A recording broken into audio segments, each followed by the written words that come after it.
This year I wanted to do a little bit of a different fireworks show and wire them all up and put fuses together. I had no idea what I'm doing, so I YouTube certified myself, and I am creating this video for my purposes. It was fun.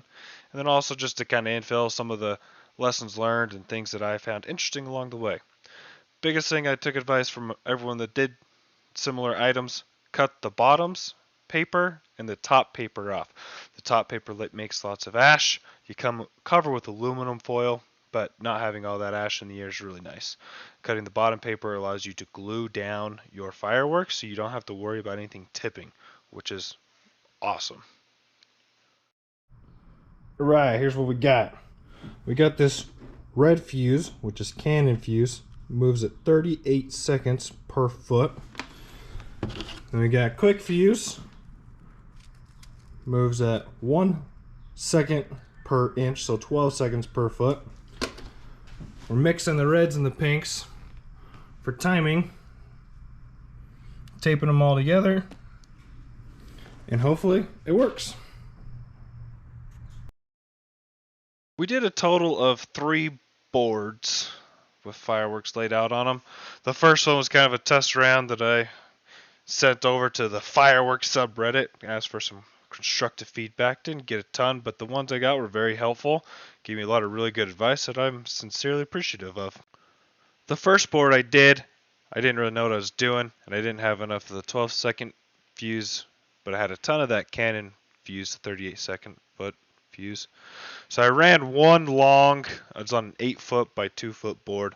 I ran one long red fuse down the middle, and then I tied off little pink tip pigtails to each individual firework and kind of spaced them across. I didn't really like that as I kind of got going through the rest of them, so I did this individual pigtail from each little piece to piece. But after watching how all these perform, I really actually enjoyed how that red fuse being kind of the central core path for it worked out. I also really liked it being longer. The long skinny board was a lot easier in comparison to this square shape because I had to route. You have to round a corner, and rounding the corner was a little more challenging. I did 3 different boards because also based on some feedback is if something goes wrong and that fuse is going, you don't want to light off all your fireworks. And I think that was some great feedback. Setting out each board was time consuming, but it made me feel a lot more comfortable overall. I think in the future I'll probably dial in and figure out which colors and patterns and sounds and noises I want, but I don't honestly think anyone really cares. Having good timing on the fireworks is probably the most important. Having that pink fuse bounce from firework to firework a little faster than the red one was good. Made this board have a pretty good pace overall, how I intermixed red and pinks. Wasn't too fast. Sometimes it was a little bit overwhelming. I think some of the fireworks coming out were pretty fast. Also, do not underestimate the power of the 200-gram cakes. These 200-gram cakes actually made quite the show. You get a lot more shots. They're not quite as the big kaboomers, but for visual stimulation, they're not bad at all. When I was looking up all the different fusing methods, I was down to zip tying versus taping. And then taping, there was kind of a few options of getting fuse tape or using some form of painter's tape or masking tape. I went to pyroboom.com to get my fuse, and they had fuse tape. Fuse tape is not that expensive, and that whole roll did all the fusing I ever needed for this fireworks show. And I was able to, I ended up taping down most of my fireworks in the last one because I didn't have enough time to trust the glue to fully cure in time for the show. But I think the tape overall worked good. I did not have a single fuse not burned through. I didn't have any single issues out front. I will say there was some feedback. I did have some of my fuse ends weren't connecting to the fuse. Like I had taped it, but the ends were out, so it's just like the centers touching. Some of the feedback was, hey, make sure those are touching your line because that's where your exposed gunpowder is. That was great feedback because I was playing around with the fuse. If you try and light the center of the fuse, it's actually really hard to light and doesn't even light. But you light the end lights off pretty quick. So I had to go back through my first board and tape those joints together a little bit better.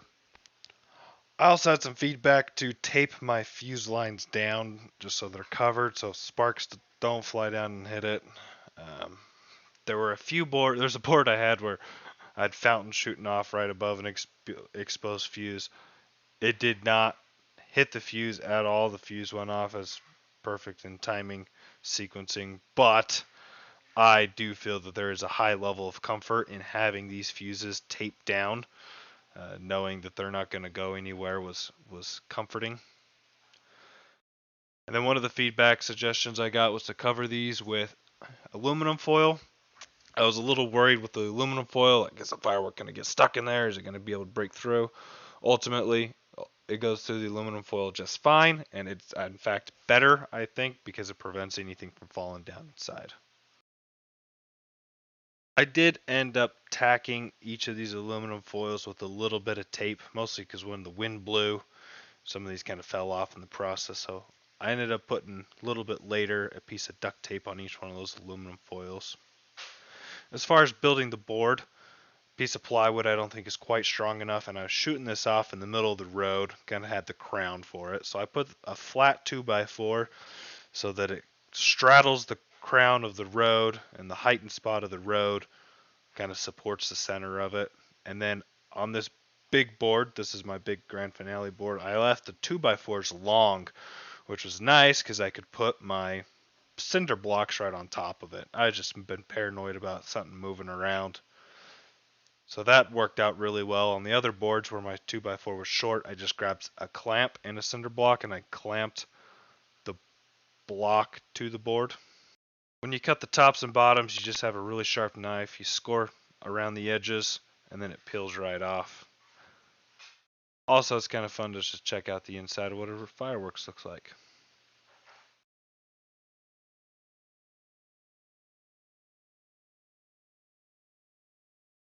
This board is all of the 500 gram cakes that we had. Hindsight 2020. Next time, I think I will mix, because this is my grand finale board. I assume those will be the big. These have some big boomers, but as far as like filling the time, I don't feel like it was as full of a show for the end as what I had envisioned in my head. Beautiful shots all the way around, but just not as much volume, I guess. So next show, I will definitely be mixing in some 200 gram cakes in and through and around all of these, because I think some 200 in between each one of those 500 would just give it a little more substance.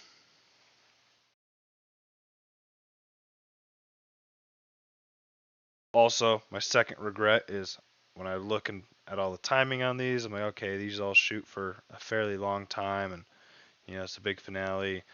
I mistakenly used mostly the red fuse throughout most of this board, which I highly regret.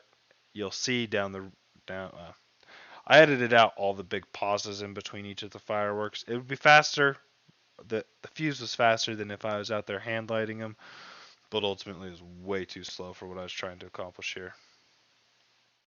I did leave here on the end of this pyro activation 2. I actually left a tail of this red just in case someone brought in some fireworks, and someone did bring in 3, 4, 200 gram cakes, and I actually tied those ones into this one and then just taped them off to the board and clamped them all together just so that they wouldn't move around.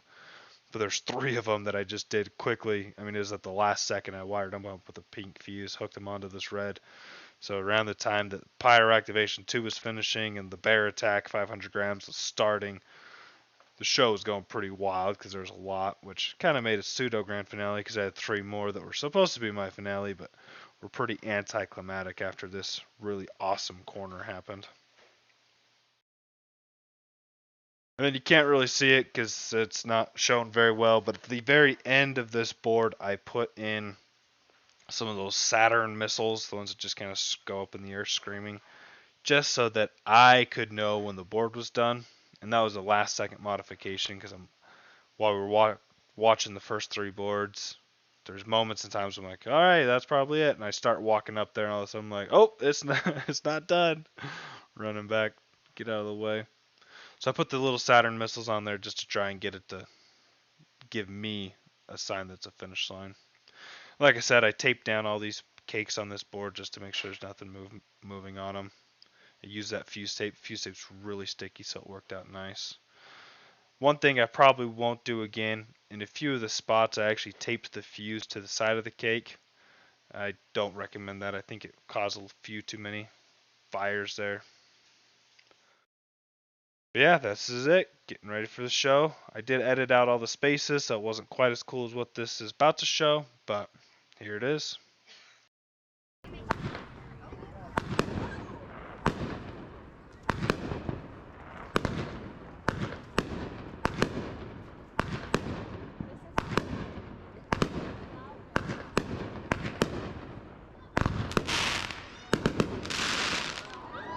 And for my last regret, not getting my camera pointed high enough.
I didn't fully clarify, but this video that you're seeing is only that last board that was wired up, plus the few that were brought in at the very end. This isn't all the boards, this is just that one.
I know. And that's how you spend $1,000 of fireworks!